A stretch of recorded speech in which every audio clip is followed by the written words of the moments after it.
This is how the original Trigun TV show began. A lonely bar in the middle of a dry desert. The music, the ambience, the dialogue, everything from the get-go sets the old western tone to the audience. Before I continue, if you've never seen the original anime or the new one, stop watching this video right now and go watch the original. That's my best advice. The original is a real work of art, with great narrative and soundtrack that will for sure stay in your memory forever. You don't need to know anything else about Trigun right now, just discover it by yourself. So anyways, I think episode 1 from the old Trigun TV show is a masterful example of how to introduce a new story to an audience. Secondary characters that appear also help establish the style of the series, and the comedic use of reversing expectations is really good and actually works. What's more important, episode 1 sets up suspense. Suspense, the cornerstone of storytelling. The element where the old one succeeds and the new one fails. If there was something in particular the old Trigun TV show did well, was setting up suspense and intrigue. You can see this in the first few episodes where we're even sometimes led to believe that the blonde dude with spiky hair isn't actually the humanoid typhoon everybody's talking about. Not only because he doesn't act like a criminal whatsoever, but his overall personality is too goofy and good-natured. I mean, he does not even fire a single shot until the 5th episode. There are even other secondary characters that match the description for Vash the Stampede one way or another. And even though these small mysteries get cleared up eventually, the story still finds different ways to intrigue you in similar manners. As I referenced before, the only thing that drives a plot forward is suspense.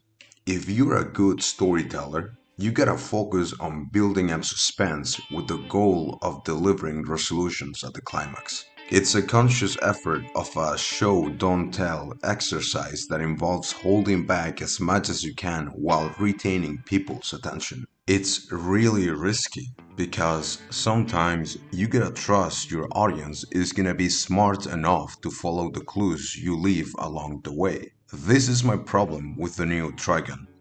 The new show starts with the entire plot's main twist. You get this beautiful opening shot of this spacecraft carrying people in isolation tanks, and a kid with weird glowy tattoos chilling around them. And then all of a sudden, you get this alarm and the entire ship's on fire, and then comes the explosions and yada yada. There's a woman named Rem that saves the kid and his twin brother, but for some reason she stays inside the ship, even though it's about to explode in a matter of seconds. Like, what the hell? These are the first few minutes, what am I supposed to feel exactly? It's all messed up. This was part of the hero's origin story, the big reveal. In the old anime, everything leads up to that moment, when you get to see where Vash comes from and why he lives his life the way he does.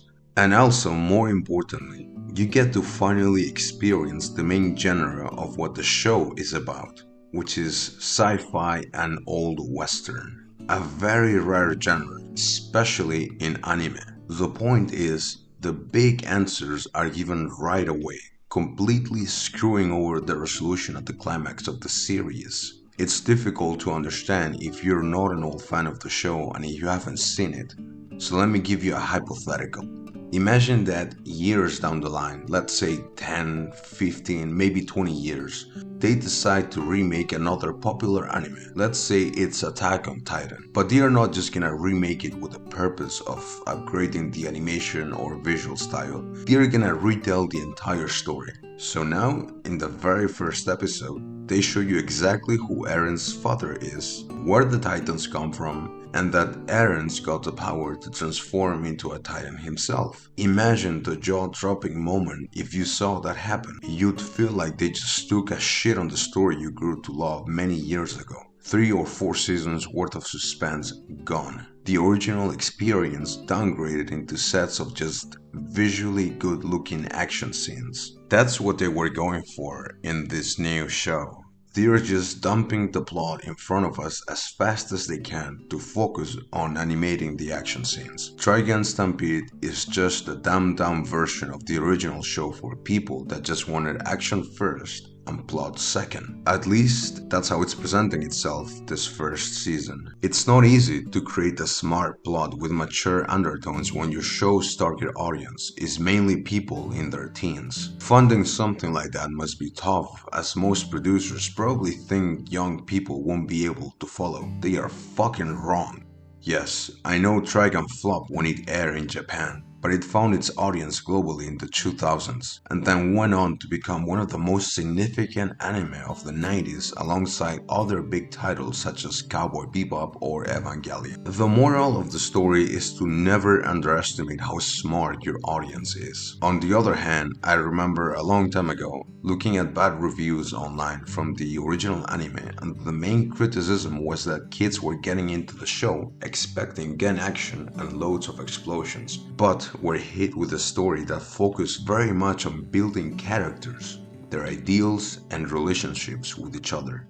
And then the action came second, and always for a reason, never out of the blue. Most likely this was due to the fact that the old show had a limited budget, so the director had to put a lot of emphasis on the story to make up for it. Man, I wish I could find those comments. They were something along the lines of, I was expecting guns and tons of action judging from the opening and the badass music, but instead I got some silly ass anime about peace and love. Obviously I'm paraphrasing from what I remember, but you get the idea. As I said, it's pretty difficult to make a show aimed for teens that dwells in the core philosophy of altruism, heavy psychological trauma, and the moral decision of taking a human life. Those are really heavy themes that the average modern Western kid is nowhere near ready to confront on a psychological level. Yet the original Trigun offers a personal window into that part of the human experience. In the show, you don't see people dying in ridiculous ways.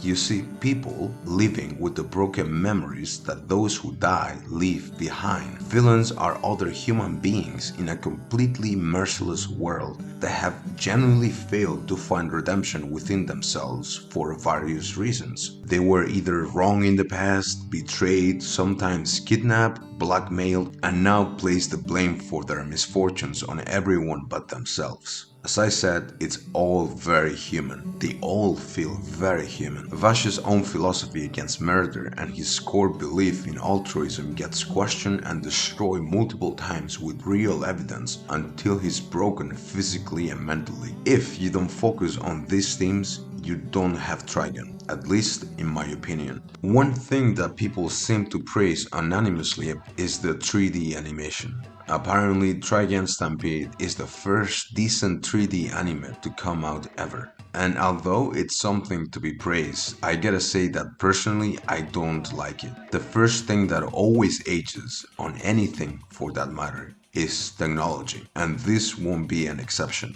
In a couple of years, or maybe even by the end of 2023, Trigun Stampede will look outdated compared to other projects that will improve on the 3D animation. Also, I don't think it's worth celebrating that your animation finally doesn't look like shit, when Western animation has been ahead for years in that department. If you wanna see good hand-drawn animation, go watch the 2011 movie Trigun Badlands Rumble. The quality is so good it feels like it came out yesterday. Another point I'd like to talk about is the original soundtrack. My god, if we're gonna talk about letdowns, this is a big one. You see, the original soundtrack was composed by Tsuneo Imahori. Who is this guy, you ask?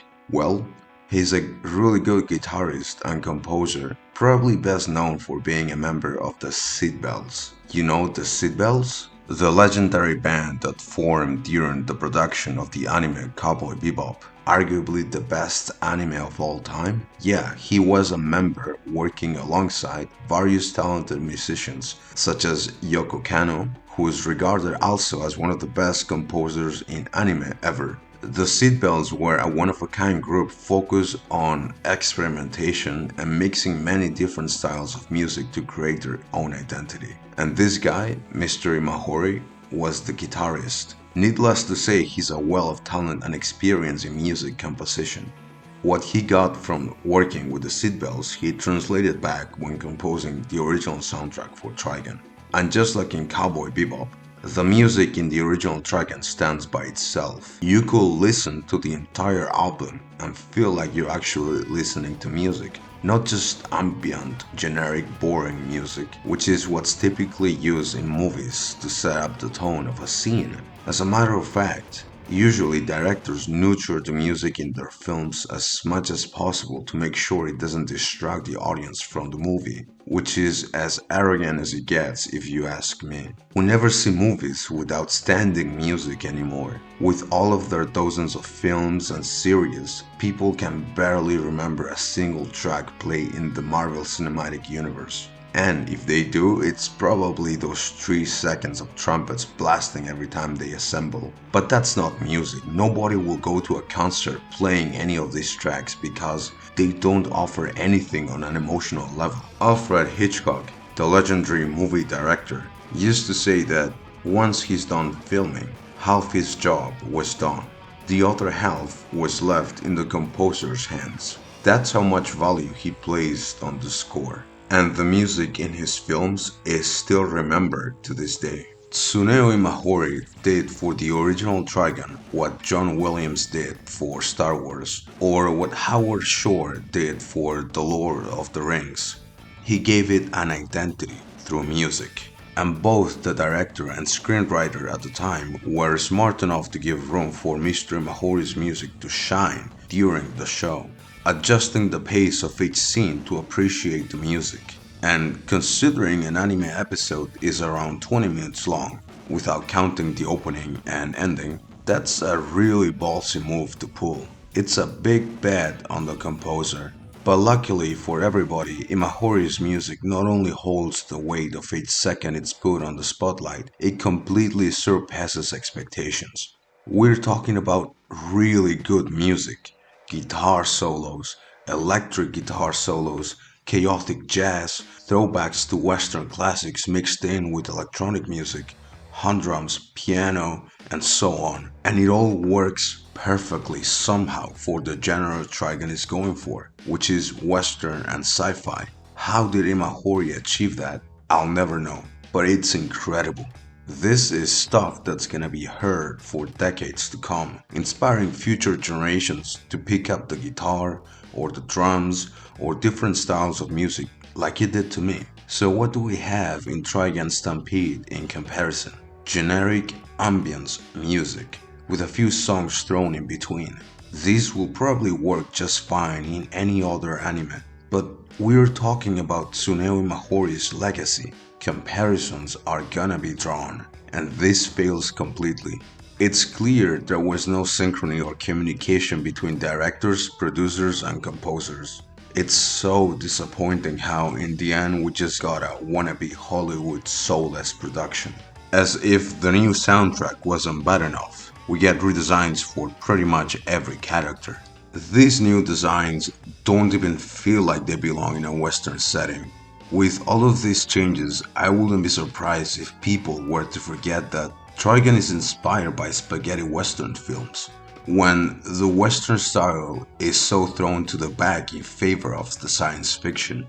There are valid arguments claiming that the old Vash design was a product of the 90s with its punk rebel haircut and style of clothing, but some designs are so iconic they're just not meant to be retouched again. We all know Luke Skywalker's haircut in the original Star Wars is outdated. Actually, almost every human that appears in the original Star Wars has a style that's completely outdated by modern standards. But there's a reason why we don't care even if they come back with the same look years later.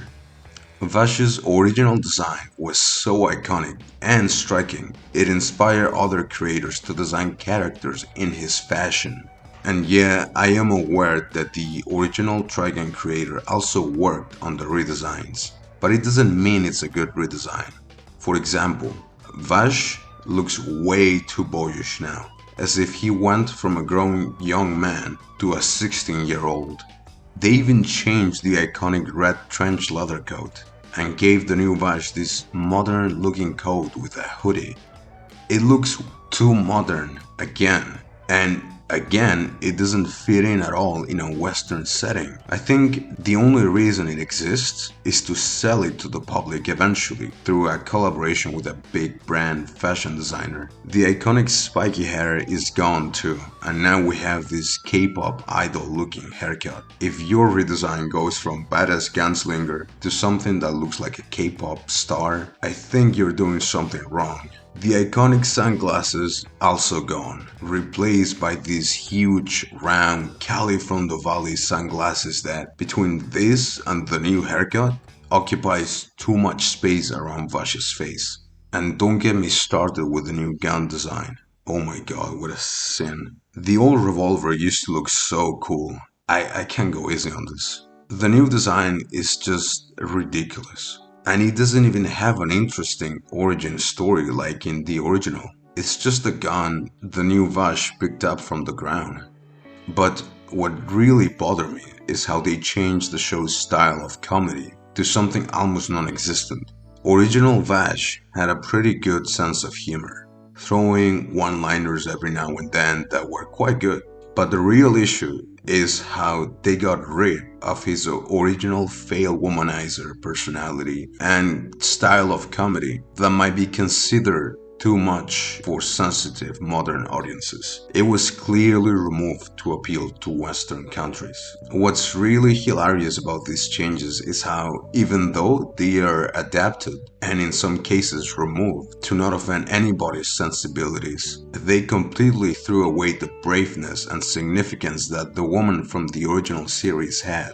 Mariel's personality is stripped away from the flaws she had in the past, leaving only surface-level virtues that fall flat without anything to contrast them, making her painfully generic. Even the voice actress in the Japanese dub sounds flat, like she wasn't even sure who the fuck she was supposed to be. But the worst change appears in the most important and significant character in the entire series, Rem Savaram, Vash and Knife's surrogate mother and caretaker. She is someone else entirely. Yeah, her sacrifice is still there and her beliefs still have a heavy impact on Vash somehow.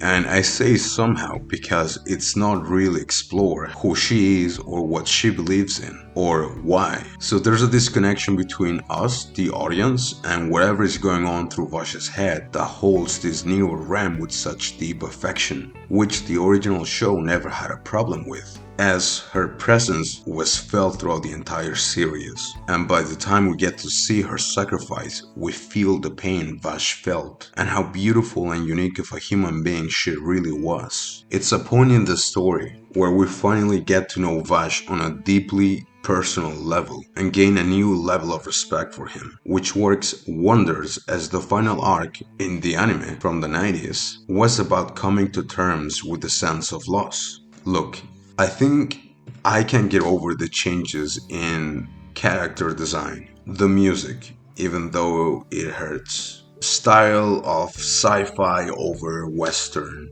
or the setting itself, but this was the heart of Trigun, and they completely ruined that. And the worst part is how I don't think there's a way to fix it at this point. I'm just hoping they at least don't ruin Millie.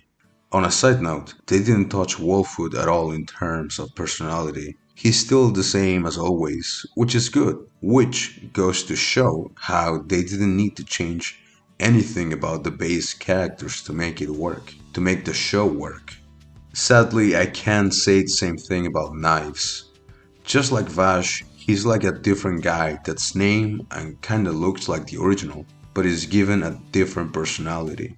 However, I have mixed feelings on this one, as he's not that bad, at least not entirely. In my opinion, they made him way too relatable and emotional, in the sense that his feelings of misanthropy are portrayed as justifiable, unlike in the original, where even though there's an argument for his reasoning to hate humanity, he takes the opposite extreme from Vash in a way that's too cruel, pragmatic, and unappealing by design, which was a double-edged sword as it limited his character development until the very end. But as I said before, I kinda understand these changes in the 2023 show since they want to take things in a different direction. And if you want to steer Trigun's story towards new horizons, you have to change knives. It's inevitable. So this is the one change that, for the most part, I'm okay with. The 12 episodes of season 1 are done airing, and from the looks of it,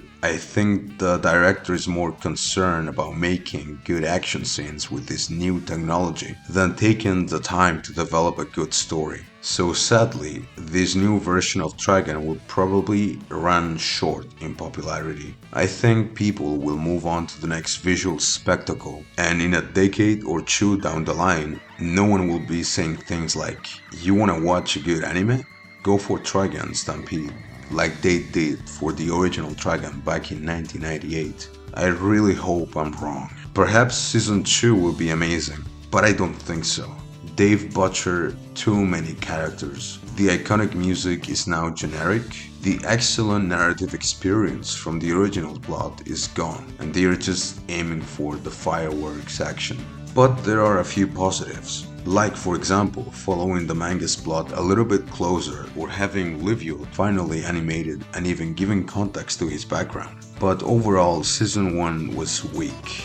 I was gonna give it a final score of 5 out of 10 for being mediocre but entertaining compared to the original. But I have to admit, the final 2 episodes were quite good, and I mean that in the sense that it felt like they really wanted to take things in a different direction, and that at least intrigues me. I just wish they would have done a better job at pacing the story and take perhaps a little bit more time to flesh out legacy characters whose stories really needed to be told with more care and purpose. So it's a 6 out of 10 with those 2 last episodes. And that's all I have to say. Thanks for listening. Bye.